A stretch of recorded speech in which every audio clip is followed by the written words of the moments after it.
Welcome to Biohacking with Brittany, a podcast focused on holistic health, nutrition, biohacking, and more. I'm your host, Brittany Ford, registered holistic nutritionist and self-proclaimed biohacker. During the last 10 years, I've focused on healing my gut and hormonal issues through lifestyle changes, nutrition, and of course, biohacks. And now I teach others to do the same. I'm so excited you're joining me today, so let's dive right in.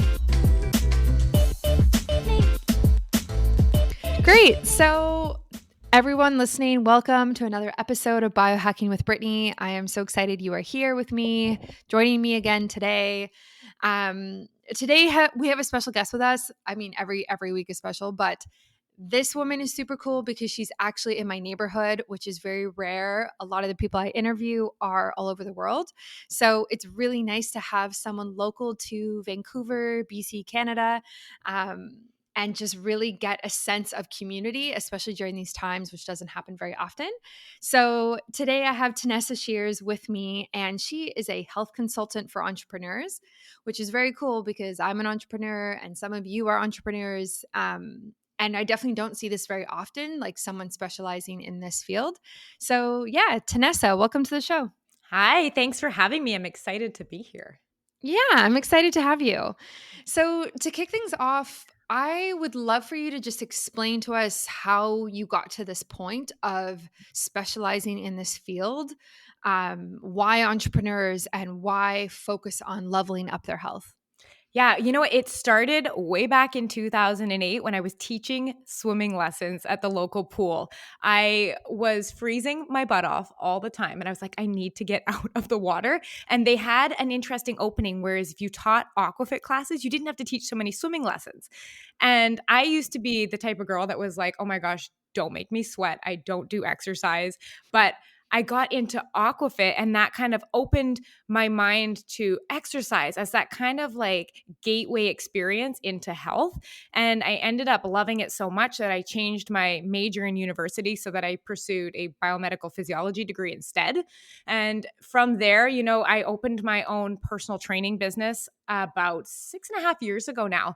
And just from there, incorporating things that I learned over time. And it started with fitness. But, the more you get into the field of health, the more you find there is to learn that you don't know yet. So what started off as just fitness with my clients ended up being like, oh my gosh, look what happens when we bring in nutrition. Look what happens when we bring in sleep. And so it's been evolving over time. And it was about 2 years ago that I looked at my clientele. I'm like, oh my gosh, they all own their own businesses. And it was that like high achieving desire for persistent improvement. And what I ended up doing was just taking this whole concept of biohacking and health and understanding that it's kind of the essence of being an entrepreneur. It's about being disciplined and persistent and trying stuff and taking risks with different things and being resourceful and always improving. And it just ended up being such a wonderful niche that I was able to help entrepreneurs scale their business because we're able to give them back so much more time because they're sleeping better and they're eating better and they're more focused and more productive. So it's been a long journey, a good 12, 13 years, but it's been so much fun and I love what I ended up doing. That's amazing. I love that journey. And so many of us have such a similar journey of trying to heal or get healthier ourselves and then realizing that there's so much out there like nutrition and sleep and stress and all of these things that we might not have even considered when we first began. It's very normal to go through that. So that's really cool. And I definitely want to dive into sleep in a little bit. But first, I was reading online and I saw something that you said or was in your bio that you aim to help clients get more done in 8 hours than most get done in 1 week. So how can I do this? Please tell me everything. Yeah. Yeah. So the main center of what I do is I help entrepreneurs deal with their brain fog. So brain fog is a word we might have heard of, but we don't exactly know if it applies to us. So I just basically tell my clients, hey, it's when you have this collection of symptoms. It's like forgetfulness and that low energy or fatigue, or you're feeling confused, you can't focus, you're easily distracted, or your thinking feels like clunky or cloudy. And you show up to your desk and you're just kind of unfocused, or you try to, write sales copy or a newsletter and you just can't come come up with anything creative. And the whole process feels like you have resistance with your business. And you get to the end of the day and it was a lot of busy work. So, what I like to think of is, how can, through sleep and nutrition and managed stress and workplace optimization, how can we take all of that and optimize your brain so that when you show up to your desk, you can go to work? We get more out of those hours than most do in a week because, we're not distracted by things like Instagram and emails. Like, we have a result oriented focus, meaning these are the results, the tangible results I want to produce with my next 2 hours. Go, instead of just kind of showing up to your business and kind of like, well, I guess I should do my bookkeeping. Oh, I should probably check my Instagram, make sure I didn't get any messages, and getting distracted by the stuff that just does not drive the needle forward. Mm, you're preaching to the choir. Oh my goodness. I'm at the point now with social media. I literally give my phone to my partner while I work during the day because otherwise I will go on Instagram, I'll go on TikTok, I'll go on these things. And then half an hour passes and then an hour passes and time just goes. And then you've gotten nothing done in the morning. And it's so distracting. Social media is a real distraction for me. It's tough. So, yeah, I totally, totally resonate with this. Yeah. And I don't typically get brain fog, but I will definitely get energy crashes if I'm not properly taking care of myself, um, and just like really struggle to get things done in general, just like you said. So, what do you think causes the brain fog symptoms in the first place, or what are the main things that you see with your clients? Yeah, so there's six basic areas that I find contribute to the productivity of an entrepreneur, and there are three that are at the base of them that are causing the brain fog. And we're looking at what is creating inflammation in our body. And 9 out of 10 times, if I look at the sleep quality, not just are you in bed for 8 hours with your eyes closed, but what is the actual quality of your sleep like? That's a huge one. And then pairing that with nutrition. Like, are you eating foods that cause your glucose levels to go up and down and up and down and up and down all day long? Like, those are the two things of the six that we always start with because they make the biggest difference.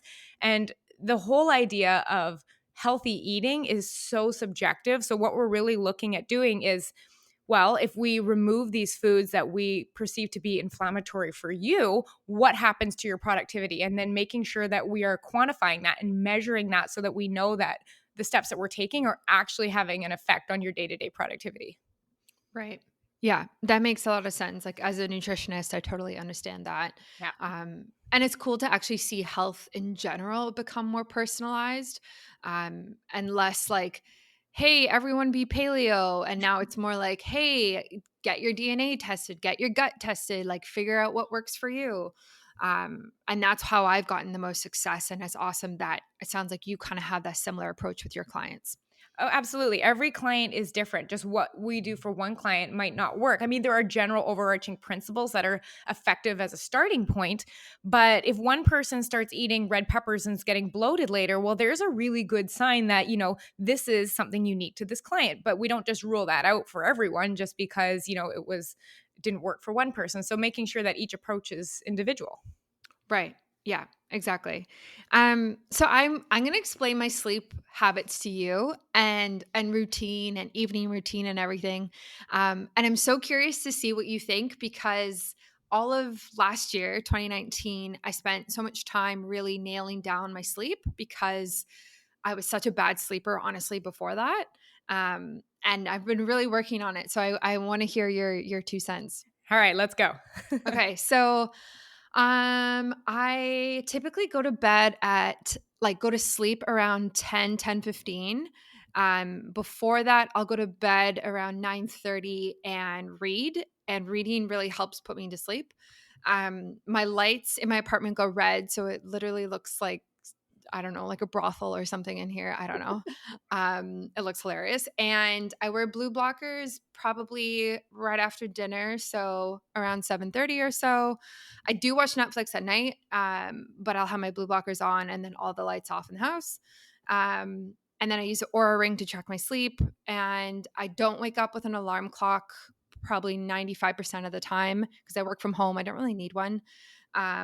And what else? I have blackout curtains. If I go to the bathroom in the middle of the night, I get up and like keep my eye mask on and lights off and literally walk blind to the bathroom to use it because I'm so sensitive to light that I cannot like look at anything because it'll disrupt my sleep so much.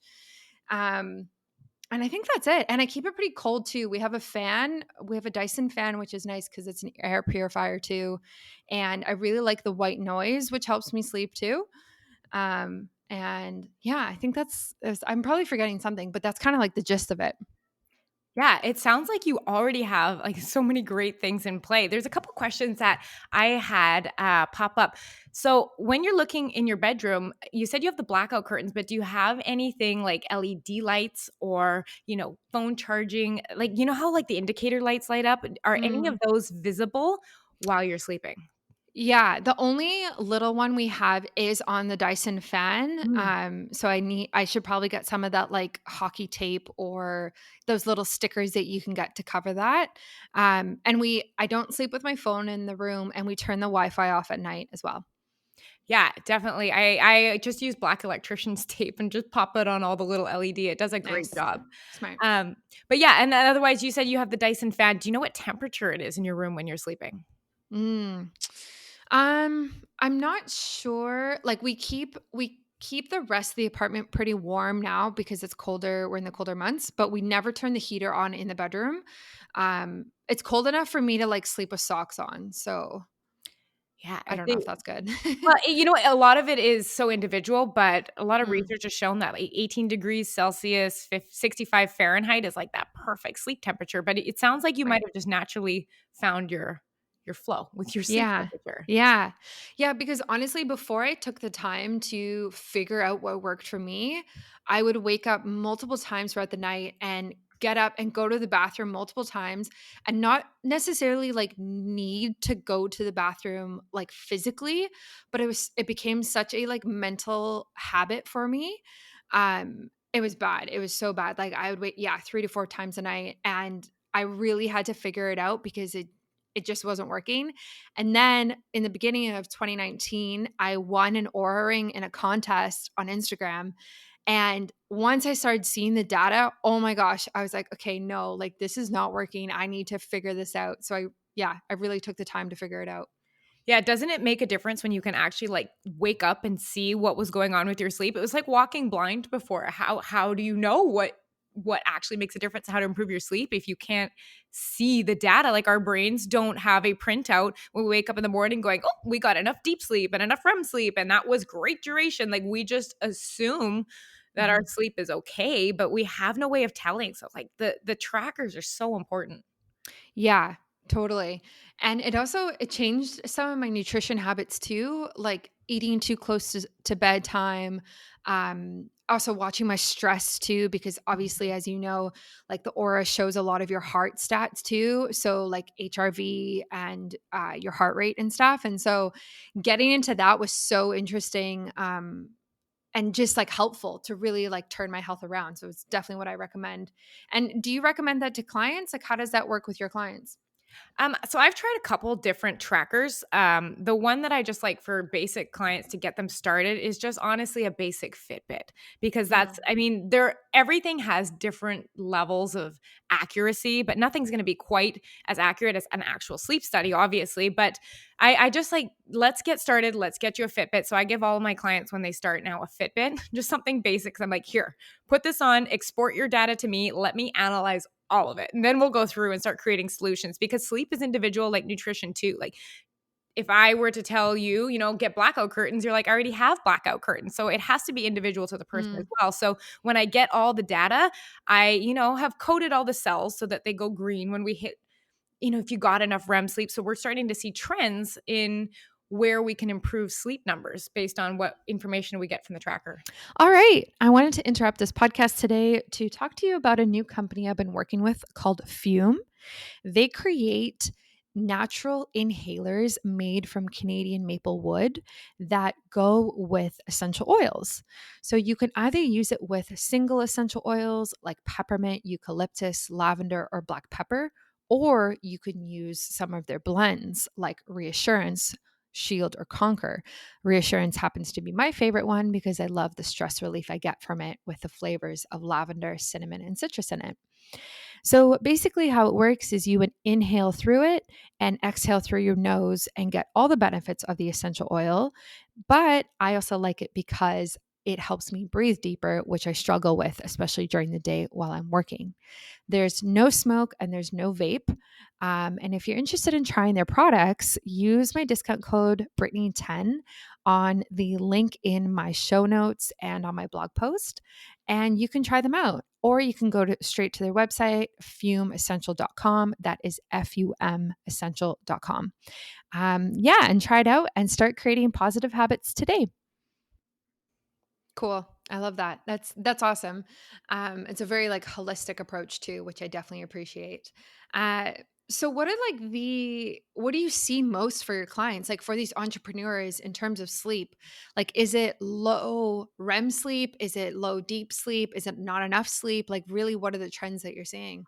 So the biggest difference, hands down, is just the wide variation in sleep start and sleep end time. So what we're Mm, looking at there is how well optimized our circadian rhythm is. And for, I guess, your listeners that don't know what that means, our body functions around a 24-hour clock, whether it's our hormones, our metabolism, or our hunger, or, which hormones are released at what time. We kind of they follow a 24-hour clock, and so should our sleep schedule. But I find a lot of the times with entrepreneurial clients, there are last minute deadlines, there are launches happening, there are those nights where they push to 2 a.m. And so what we see is that because of the consistent fluctuation of sleep start time and sleep end time, there's always not enough sleep. We're looking at 5 to 6 hours of sleep once you take into account the amount of wake time.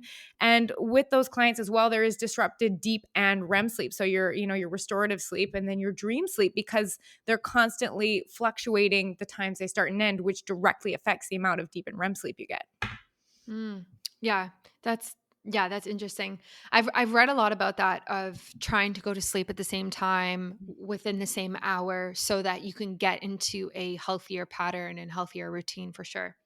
Yeah. At what time do you go to sleep and wake up at? Are you consistent with your times that you go to sleep and wake up at? Yeah, very much so. I just get tired at the same time, honestly. Like 9:30 hits and like my body just shuts down. It's like, let's go. Yeah, no, I hear you um, too. We did a what I yeah, call a circadian reset at our house. We're like, nope, we're just gonna stick to it. And it's so fascinating. And like you said, my body's just like, it's bedtime. Like I'm yeah, ready for lights out at 9. But at the same time, we're awake, like wide awake, feet on the floor at 5 a.m. without an alarm clock, just because that's yeah. how our rhythms developed. And it makes it so much easier because then you're not like a slave to your alarm clock and you're not waking up feeling tired because you're disrupting the middle of a sleep cycle, right? Yeah, exactly. Yeah, I typically wake up around 6 usually without an alarm. And it's surprising that actually this year, even moving into fall now and winter, I'm still getting up so early because last year it kind of extended a lot because obviously the daylight hours are a lot less. But now I'm still getting up as early as I was in the summer. So I guess that's a good thing. Yeah, well, I mean, I always find it can change with the seasons. Like in the Hmm. summer, I was definitely getting up a bit earlier, and I think that that's kind of what set my 5 a.m. wake up.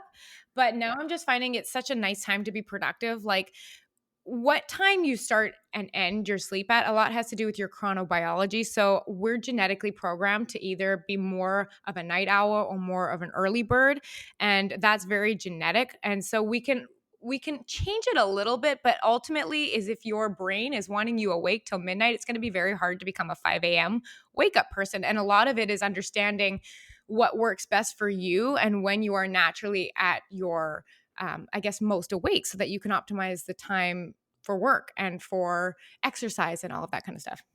Yeah, exactly. So for the morning routine or habits, healthy habits, are there certain things that you recommend to clients? Like for myself, I'm a morning person, but when I wake up, like there's no way I can just turn on my computer and start working, at 6 a.m. Like I need like an hour of like my time. And typically I like exercise or meditate or, cook or do other things before I can really like turn on the hard stuff.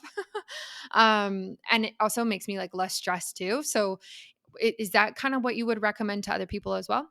Yeah, and you know what? So much of that as well is individual because I right now I have a 9-month-old baby. If you'd have asked me this question a year ago, I would have been like, definitely, stay away from your phone, engage in something that's a little bit educational and something that's relaxing, something get your mind open. Maybe go to the gym. But now that I have a 9-month-old baby that wakes up at 8 a.m. on the dot, that is my time to work. So it's kind of evolved just with a lifestyle factor. And a lot of the clients I work with have kids as well. And if that is the time that you are given to work on your business, it's that's where we kind of have to develop our habits of, well, if I don't get up and go to work right now, then I'm not going to get any work done for the day. So for me, my computer is on and I'm working at 5:15 only because that's the option that I'm given based on, what's going on in my life right now.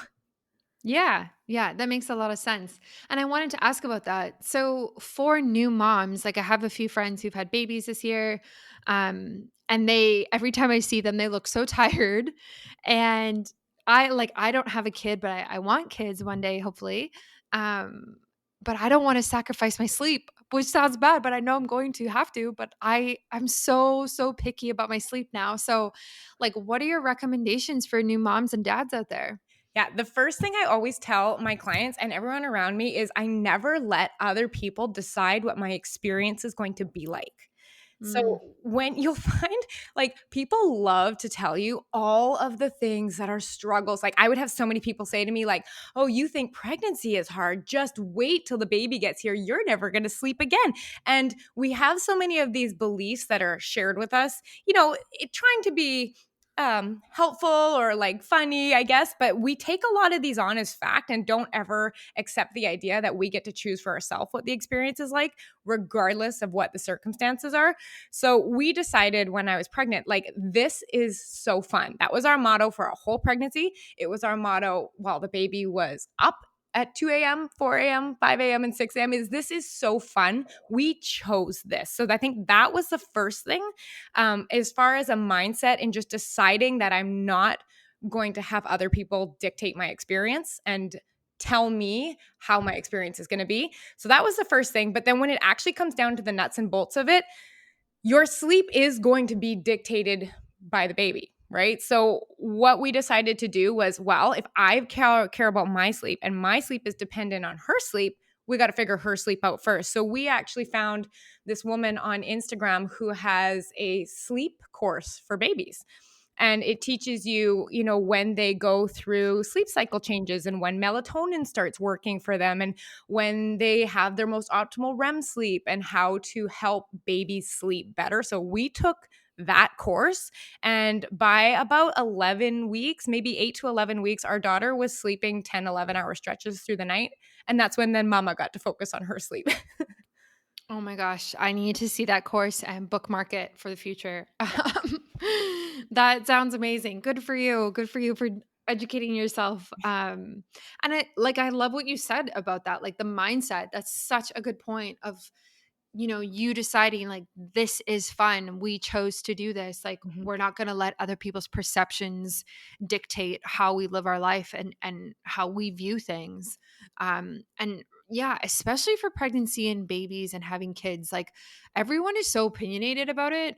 I'm not even there yet and I see it all the time and it happening to my friends and I think everyone just I don't know, wants to give you their 2 cents. Oh, they do, and it doesn't stop after the baby gets here. They're like, "Oh, you think this is hard. You just wait until they're crawling or you just wait." And it's so interesting because every Mm, phase we've gone through, I'm like, "Are you kidding? This is the best." Like, she's crawling. Oh my gosh, what happens when she's talking? This is going to be the best. Like the whole thing has been so much fun. And mm, so much of that is just our decision. And we have a joke in my family. One of them is always like, "This is fun." My whole family just knows that that's the vibe. But whenever someone has an opinion, I always just go, "I'll decide." I'll decide what I want to think about that or if uh, that's a belief I want to take on because I'm responsible for my own mental health and my experience in my life and I want to enjoy it. So I'm going to tune a lot of all the negativity out. yeah, I love that. That's so good. Easier said than done, but if you continue to remind yourself like this is fun and you have it written places and you say it out loud a lot, then Mhm, you kind of take that on, right? It's almost like an affirmation, which I definitely support. mhm. So, in terms of like mindset with your clients, is this the type of thing that you also teach as well? Yeah, so this is my favorite part of working with clients that they don't even know they're gonna get. So when we have clients come to us, they're always like, "Oh yeah, well I just need something easy to make sure I'm eating for lunch, and I just need to have a better workout program, and I just need to get my sleep better." That's what we all think we need.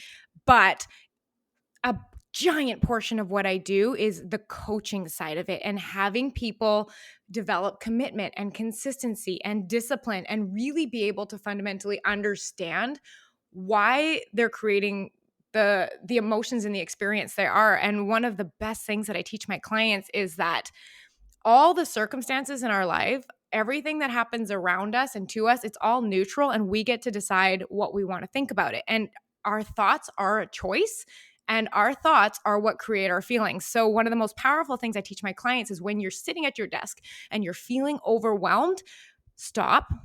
Ask yourself, what am I thinking right now? And there's usually a circle of like 4 or 5 thoughts, like, I'm never going to get this done. There's so much to do. What if they don't like what I do? I'm going to be judged for this. There's a cycle of thoughts. So I teach my clients kind of how to watch their own minds and how to detach from that. So even when they're like, I can't eat all this healthy food this week. You don't understand. I don't have time. I'm like, hold on, look at the story, look at the narrative you're telling yourself about how difficult this is. What else could also be true? How could this be easier? What's something we could choose to think instead that makes this doable? Like the way we think about our experience with our health and our businesses and our life completely shapes the reality of what it is. And a part of it is we build these businesses because we want to enjoy the life we create by it. Now it's time to enjoy it. And this is kind of how I teach them to do that. Oh, that's so cool. I'm literally after this going to write this is so fun on a sticky note and put it on my computer. That one and the other one I really like is let it be easy. Let it be easy. Oh, okay. I'm gonna write that down.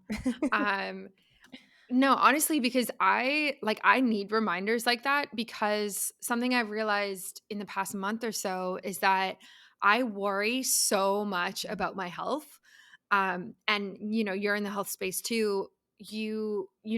With the amount of health content that I consume in a week of podcasts and social media and talking to different businesses and brands and all of these things and learning so much more, I feel like I worry about my own personal health so much more because I'm so aware of my body now, and it's bad. And so I've been really thinking about next year, like 2021, and my goal is to actually worry about my health less Mhm. and do less because I have gotten so like too much and I see that with my clients, I see it with people I have on the podcast, and it's kind of like overload. Like trying to be too healthy all the time is just like it backfires because it stresses you out. Well, totally. And the interesting thing would be like what I was saying earlier, if you notice your thoughts that are making you worried, an interesting question to ask yourself would almost be like, well, how could this be exciting instead of worrying? Mhm. And just asking that question. And a lot of it, because I totally understand what you're saying. It's like this constant hamster wheel of needing to keep up with the next biohack or the next nutrition Yeah. thing or the next, all healthy food, which is promoting, healthy gut and all that kind of stuff. And it just feels like you're on this hamster wheel. But I said to myself earlier this year, okay, it is my job to stay inspired. It does not mean I have to do it all. So, what would Mhm. keep me inspired but not feel exhausted? And for me, that was purchasing a new book and just really absorbing it and feeling engrossed by it. And it was a book on, longevity and health and stuff like that. But I asked my questions like that, like, how can I feel inspired instead of worried? Because I totally hear what you say. Clients, myself, we all get caught up in the hamster wheel, but it's flipping that question around can really help you see how you could choose your thoughts differently around there, and then practicing thinking that and creating the emotion of inspired instead of worry.